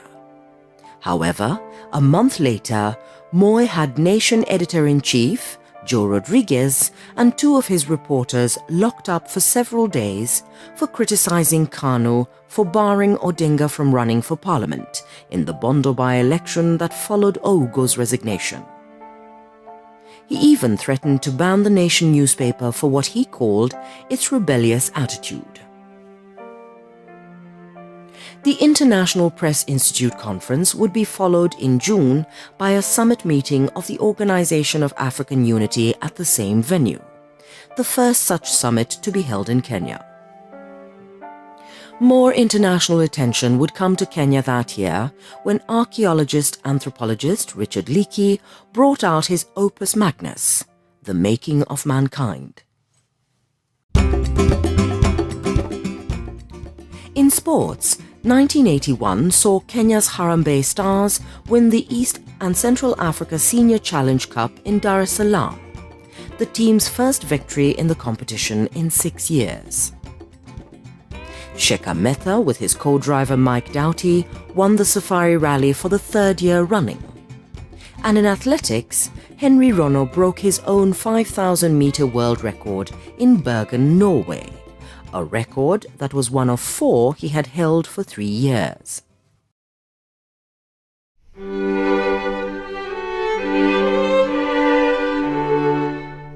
In 1981, Kenyans said farewell to Kenyatta's brother-in-law and former right-hand man, Peter Mbiu Koinange, and former provincial commissioner, John Buru.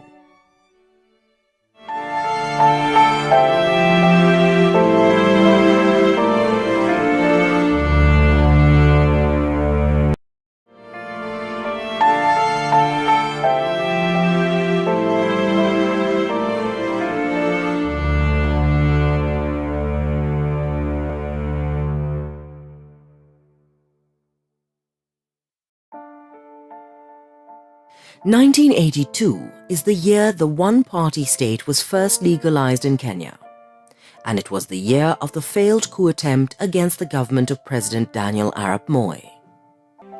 On June 9th, to ensure that no opposition party ever came into being in Kenya, KANU got Parliament to amend the country's constitution and make Kenya a one-party state. The government would follow up the one-party proclamation with a series of drastic measures to try and curb opposition from any quarter. There were detentions and jailings of lecturers at Nairobi and Kenyatta universities who had criticized the government's new authoritarian measures. Among the detained academics were Alamin Mazrui, Mukaru Ng'ang'a, Edward Oyugi, Kamoji Wachira, and Maina Wakinyati. But it was not only academics who took issue with the government's draconian measures. On July 20th, George Githii, editor-in-chief of the Standard newspapers and close friend of Njonjo's, wrote an editorial attacking political detention and calling for the repeal of the Preventive Detention Act that Parliament had passed during Kenyatta's time. Following pressure from the government on the newspaper's owners, the British multinational company Lonrho, Githii was sacked from the Standard the same week.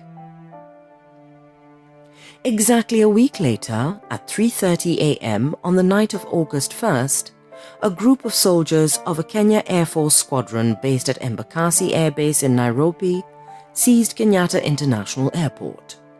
Another group took Wilson Airport. A third seized Broadcasting House. At 7 a.m., they made an announcement on the Voice of Kenya radio that they had overthrown the Moi government, which they accused of being corrupt and dictatorial. It was a coup attempt, but it did not succeed. By 10 a.m., a combined force of soldiers from the Lang'ata Army Barracks and men from the regular and general service units of the police had retaken Broadcasting House. Loyal soldiers took back control of the Embakasi Air Base, and by mid-afternoon, the rebels had been routed. Their ringleader, Hezekiah Ochuka, and 3 others managed to escape to Tanzania in a commandeered aircraft. Behind them, they left more than 200 Kenyans in Nairobi dead, including many fellow rebels and innocent civilians caught in the crossfire. More than 500 people were injured. It was the most traumatic experience the country had ever gone through since independence, and it would shape the politics of the nation for years to come. By the end of August, Moi had disbanded the Air Force. Out of its former 3,000 soldiers, more than 1,700 had been arrested. They included the commander, Major General Peter Kariuki. They would eventually be court-martialed. The rest were subjected to thorough screening before being re-recruited into a new Air Force that Moi called the 82 Air Force. To head the new force, Moi chose Deputy Army Commander Major General Mohammed Mohammed who had led the military operation that had put down the coup attempt. Within days of the failed coup, Moi had replaced the Commissioner of Police, Ben Gethi, with the former head of Kenyatta's Presidential Security Guard, Bernard Njinu. Soon after losing his job, Gethi would find himself in detention. That August, there were arrests and detentions outside the armed and uniformed services as well. And it wasn't a good year for the country's economy either. In May, Kikomi Cotton Mills was placed under receivership, and by the end of the year, more than 1,000 out of 2,500 workers had been laid off. Nearby Kisumu molasses plant owned by Kenya Chemical and Food Corporation collapsed.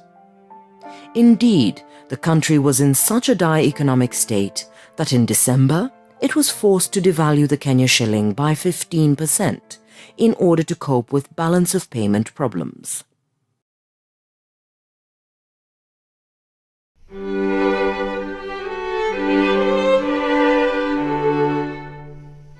In 1982, Kenyans said farewell to several famous leaders. Minister for Defense and veteran KANU leader James Gishuru, former Deputy Speaker of Parliament Jean-Marie Seroney, Marsabit North MP Alex Isako Umuro, who was killed by bandits in Marsabit, former Assistant Minister and MP Wilson Mukuna, and popular Voice of Kenya radio comedian Kipanga Athumani.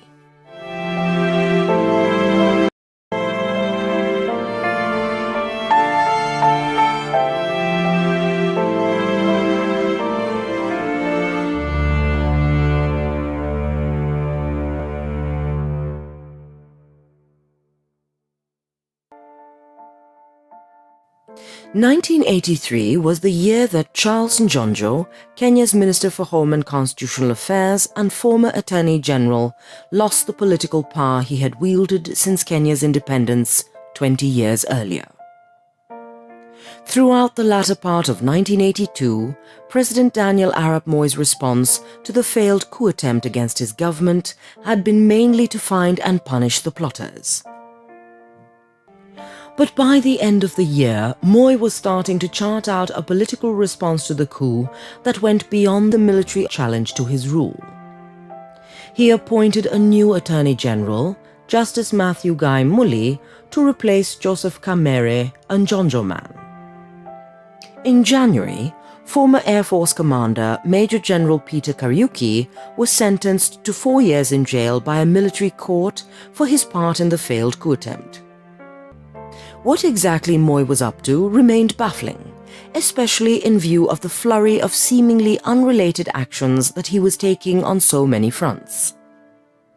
But by the time Parliament resumed in mid-March, it had become common knowledge among Kenyan politicians that Njonjo was the target of many of Moi's moves. And sure enough, foreign powers to take over the presidency. In the same breath, he said he had complete trust in his Vice President, Mwai Kibaki. There was little doubt in the minds of most observers that Moi was referring to Njonjo. On June 29th, Moi suspended Njonjo from the cabinet and appointed Court of Appeal Justice Cecil Miller to head a commission of inquiry to investigate his conduct. The commission began its work in October, but by that time, Njonjo had resigned as an MP and as chairman of the ruling party's branch in Kikuyu. For the first time since independence, Njonjo became a private citizen. To get rid of Njonjo's allies in parliament, Moi turned to voters. The next general election was not due till the following year, but Moi announced Kenyans would go to the polls in September that year. And voters did not disappoint Moi. As in previous elections, half of the incumbents lost their seats. 5 ministers, among them Njonjo allies like Gigi Kariuki in Laikipia and Joseph Kamotho in Kangema, were defeated.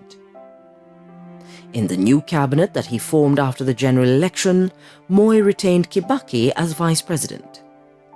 He nominated a University of Nairobi mathematics professor, George Saitoti, to Parliament and gave him the key Ministry of Finance. In the rest of the appointments, Moi tried to ensure a regional balance in the portfolios, not very different from the previous government. But Moi now had absolute control over his ministers. It was a much more politically confident Moi who played host to Britain's Queen Elizabeth II when she paid an official visit to Kenya in October. In November, he would prevail upon Tanzania to repatriate coup plotter Ochuka to Kenya to face a court-martial. And the following month, Kenya and Tanzania reopened diplomatic relations which had been severed since the collapse of the East African Community in 1977.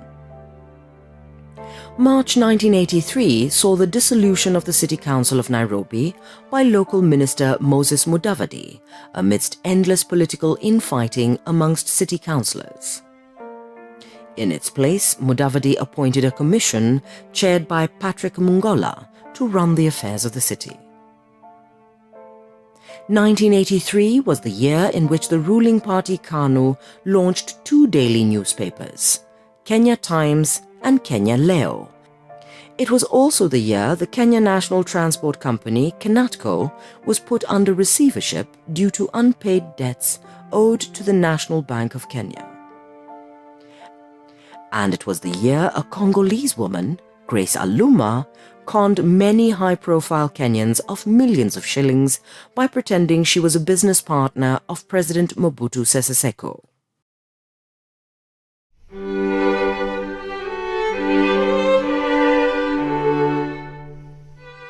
In 1983, Kenyans said farewell to Kotu Secretary General Juma Boy, former Speaker of Parliament Humphrey Slade, former head of Block Hotels Jack Block, and famous radio journalist Stephen Kikumu.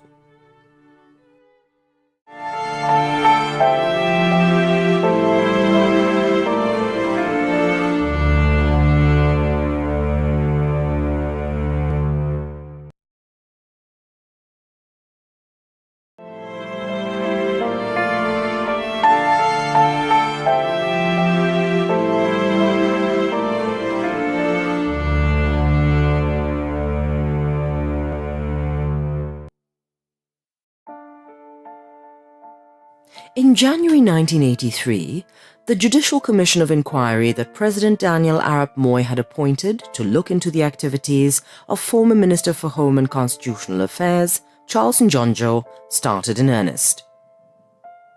The main point of the Commission's investigations was whether Njonjo had been plotting, with the help of some foreign powers, to overthrow Moi's government.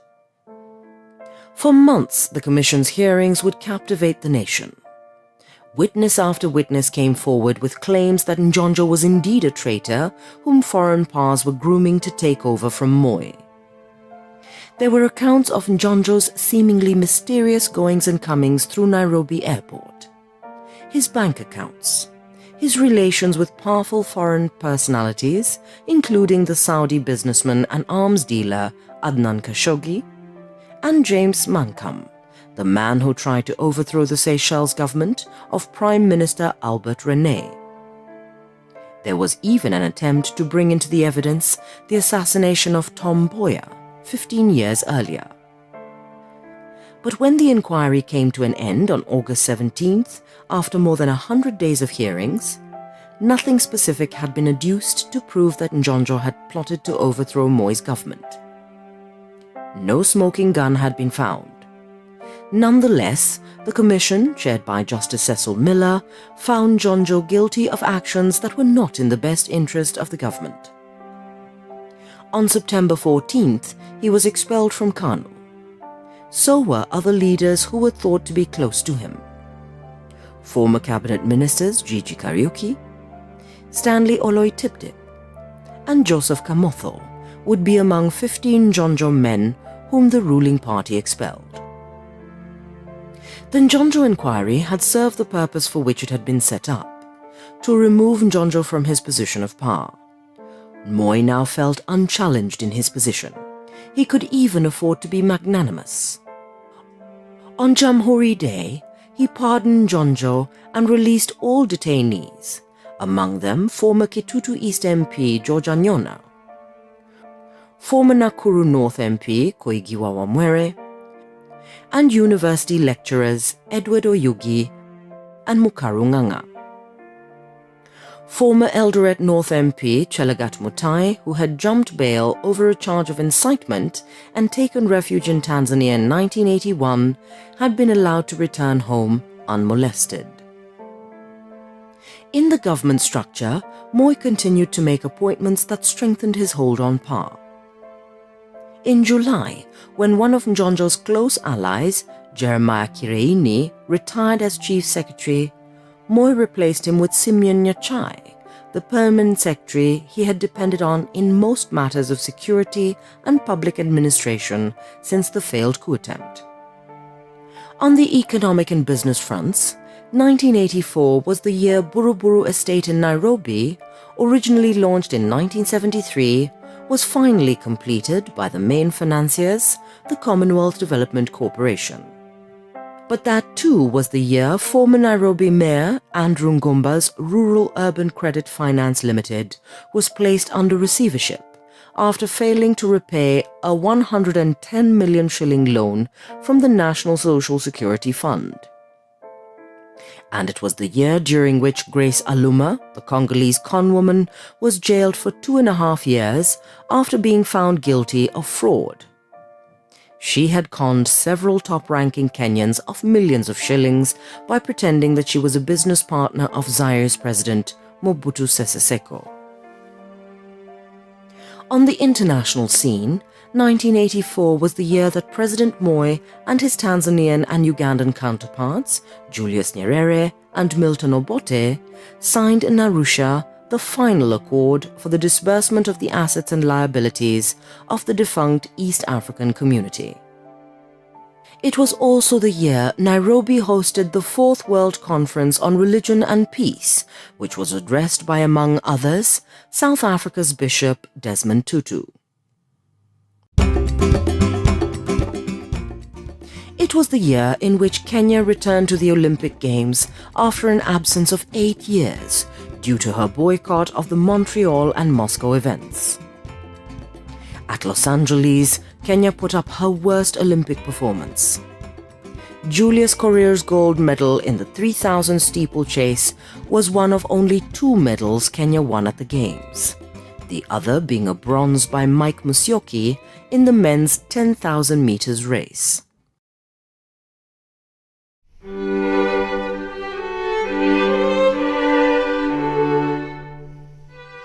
During 1984, Kenyans bade farewell to veteran trade unionist James Karebe and former Minister for Finance in pre-independence years, Sir Ernest Vesey.